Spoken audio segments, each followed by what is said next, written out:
I just wanted to talk about how I did the top here for this little zipper bag. And my piece is 6 by 18, and I start with 3 layers, the basic quilt sandwich. And so I've chosen a top layer. I almost use a mottled metallic fabric that I like a lot, but I decided to use something more like a traditional little small metallic print. And I keep imagining some nice warm tones, and I've picked a print that will hide mascara and other things if it gets on the back. And I just want to see if I can create the vision in my mind. It's something I hope it happens to you. I think there are ways you can compensate if it doesn't. But when I'm imagining a project, I often just see something in my head and then I work towards it. And I almost chose a leaf stencil, but I wanted something that would be a little bit big for the bag and sort of go off the edges and sort of hint at what it is, but not really be so distinct. And so I chose this large stencil that is a little bit bigger than my piece. And I'm using 3 different colors here so that I can make it nice and mottled, because the fabric itself is so consistent across the surface, and so I want my stenciling to not be so consistent. I want it to have areas that are darker and lighter and just have more interest, something for the eyes to do. And so I'm going to stencil this. I've shown it before in another video. The main thing is that you want to pounce and you want to dab a little bit off the tip of whatever you're using to stencil as you go. And that helps so that you don't get big blobs, because if you get a big blob on there, then you have to deal with that. I work around from side to side and top to bottom, because I don't want to make it super thick all in one area, and so I hop around from different parts. And the whole time I'm thinking about just trying to do something over the surface of this fabric that is going to be noticeable and that can be the focal point of my design and that I can stitch out. And I swear this is going to look like something when I'm done, but it will not look like that much when I pull off the stencil. But I do want to mention that it's nice once you stitch around this flower, you can flip your piece over and use that stitching on the back as a guide to do fancier stitching, like a few outlines of metallic thread and any other kind of bobbin drawing. And so that's the great advantage of stitching. And I could stitch this flower, I could sketch it, but I find that it adds a lot to just go ahead and stencil it, and the stencils are so easy to cut. I'll put a bunch of links underneath the video so that you can refresh on things like that I won't cover here. I am relieving about 3/4 of an inch of this batting from each end, because I find in constructing the bag that that end gets so thick that I just want to relieve something of that. I'm going to trim down a little smaller than this top, and so I'm taking out a little more than I really need to be out of the edge, because my seam will be more like 3/8. So I just stitched this. I'm using a variegated thread, which is a nice trick to have things not be too flat looking. I really do like variegation. And so this thread has, you know, slightly rusty and brown and tannish tones in it. And so I stitched that out, and of course you saw I always test my tension. I try to discipline myself to do that because it can be a problem. And I'm going to add some raw edge applique, and I'm not really sure what, so you can see that I placed it a bunch of ways. And then at some point a moment of inspiration happened, and when that happens you need to trust yourself and follow it. I was trying to figure out how can I add this fabric, which by the way is the favorite fabric of my entire sewing career, and I have only a few scraps of it left. and I want to use it in some bold way on this, and then it hits me. Put it under the zipper and use that diagonal shape as a place to put the zipper and have the zipper be part of the design. I'm very worried that the diagonal zipper is going to take over what I'm hoping will be a very organic and classy, subtle, but also artistic and maybe a little funky, maybe even a little bold design. And so I place it like this, planning to put the zipper over it. And I just want to say, obey those impulses, because they will. And here you can see I'm trying to figure out which color zipper will work. I've got a lot of colors, but nothing that's perfect. What if it's blue? What if it's dark green, white? I'm just trying to figure out what will I like. And the best way to see what your eyes are going to like is to put it there and see, do my eyes like that? And I'm going blah, blah, too weird, I don't like it. That doesn't make me happy, I'm not into that. And I do finally break down and go through my big bin of zippers. There are 200 or 300 zippers in there. Most of them are big, huge black ones. But there's one appropriate, just right gold zipper of the right length left in there, and that's the zipper I end up using. So I'm going to follow this out, and unfortunately I turned the camera off when I stitched this, but I'll try to make sure that it shows. I just do sort of big wavy lines around the edges. I like to do wiggly little lines that make it so that when it trims out it only frays so much. I wanted to mention that when I do all this, when I'm really creating stuff and primarily just trying to work and film it but not talk about it while I'm doing it, I always have something on Netflix. Here I'm attempting to balance the other side of the thing by putting my second favorite metallic fabric. This one looks a lot like kernels of corn, and I use that for the center of the flower because I want a little bit of sparkly gold on that side of the bag to sort of balance the sides. I'm okay with them being different, but I don't want them to seem like they don't belong together.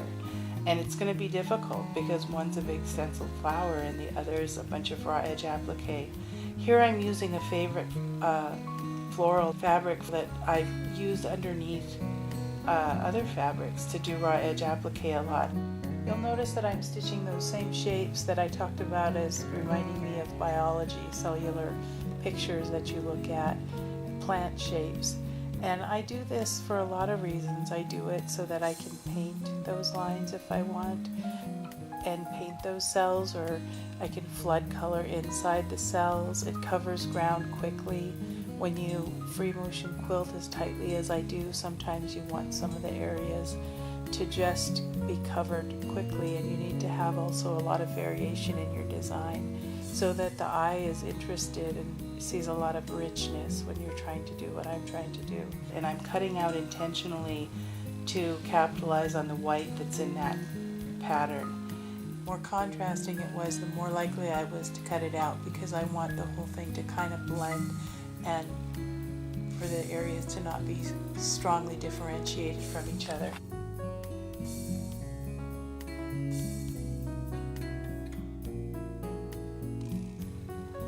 Now I'm doing something that I've learned is very successful, and I'm taking a dark thread and I'm double outlining the outside of my flower and other elements on the piece, because I've learned that not only do I like the way the double outlining looks, but then if I decide to paint in those areas, it can really highlight those objects.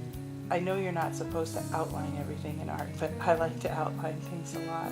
And so that's kind of the way I think of this, because you'll see later that it really livens up the design to have those big, strong lines, and it helps balance the sides because there's so much more color on the zipper side of the bag. And by juxtapose, I just mean put things together that seem like they don't necessarily go. And so now I'm doing a lot of tiny little stipple with very light thread. My thread is is white, I believe. And I decide that it's a little bit too subtle. And so to do this last area, I go ahead and put a little darker thread in and just do that final area that way. And one of the things I want to say is don't be afraid to change boats. If you've stitched a third of your purse top and you think, oh, I wish I had used a darker thread for this, don't be afraid to just finish up with a different thread. I'm not saying, you know, it should change from yellow to dark green in one line of stitching, but finish out the area you're doing or end in a circle and then pick up with the green and find a way to make it make sense that you've changed. And then you can have that big contrast that your eye is wanting when you see that the thread you're using is a little boring. And so don't be afraid to switch and just change, and only rip out if your stitches are terrible. Don't pick out an area where you decided to use too light a thread. Try to move forward instead of going back. Obviously, if you've stitched an area with really incompetent stitching that's going to catch on things and pull and spoil the piece over time, you want to rip that out. But other than that, you want to keep moving forward. Here I am just stitching down those ends where I pulled the batting out. I was careful while I was quilting to not jump off those and snap threads, but now I'm just tacking it down as quickly as possible so it doesn't cause me any grief while I'm doing my construction.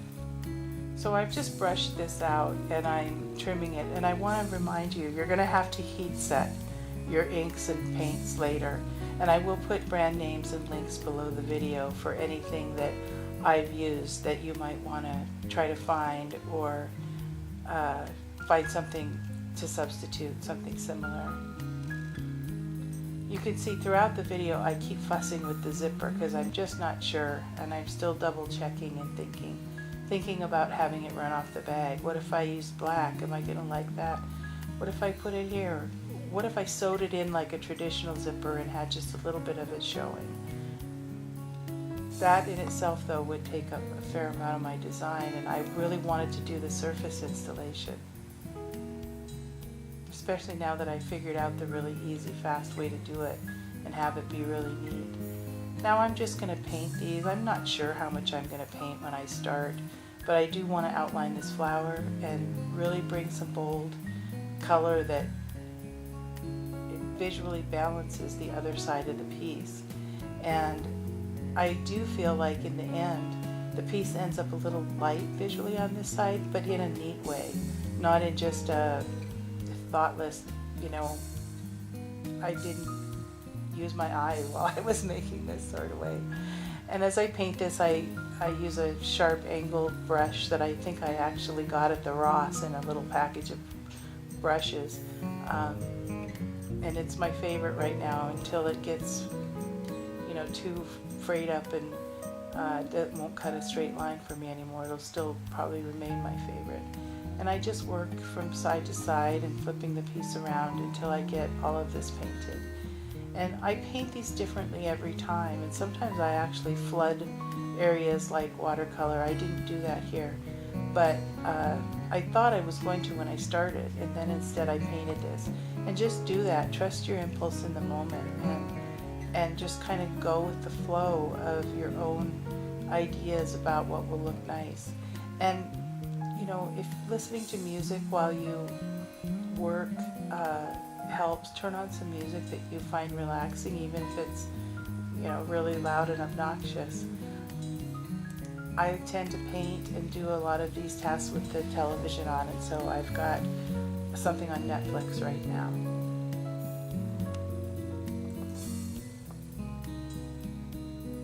Some people will tell you when you're adding more embellishment to something you're working on, not to gild the lily.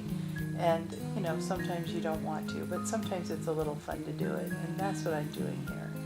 I'm just going with sort of a more is more philosophy right now, and I'm going ahead and outlining all these areas. And now I'm just adding a little more gold to the flower. Sometimes I've completely painted inside all my stitching on this flower. That looks nice, but it is time consuming. and I just wanted to whip this out so that I could make the video to construct the bag.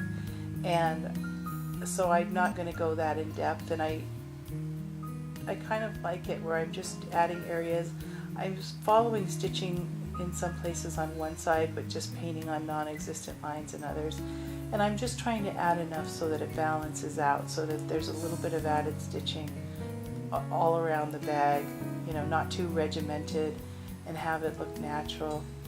And then I like it, and so I'm going to stop. And that reminds me of something that I wanted to make sure and say, and that is that it's awesome to take and make one design like this, but if you really want to start to free up your creativity and start coming up with your own aha moments and find what you really want to make, I recommend that you make a decision, make one or two little bags out of something you have laying around and get the construction down. And then if you're very comfortable with that, make a decision to make one of these for half a dozen people that you know, and make the tops, stencil the same thing or different things on all of them.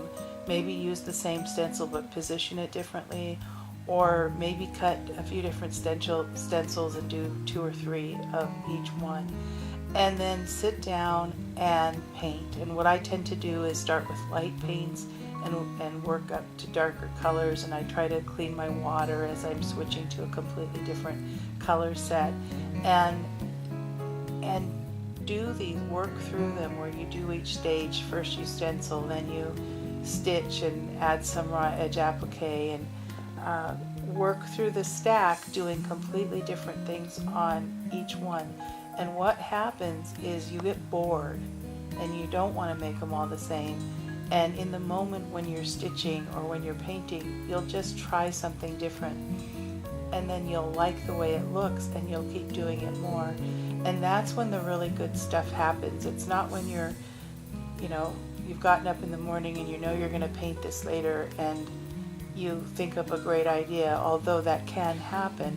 In my experience, what happens more often is you're just working, you're just doing enough of them that you're getting tired of your same old tried and true, and then, or your hand slips, and then you've got to do something to cover up that smear of paint, and you like that, and you follow that, and that leads you to something you never ever imagined that you'd do, but it can end up easily becoming your favorite part of the bag. And as we've talked about before, it started with a mistake. Oh guys, I really need your help shaping what we're doing, so please give me a little feedback. Thanks.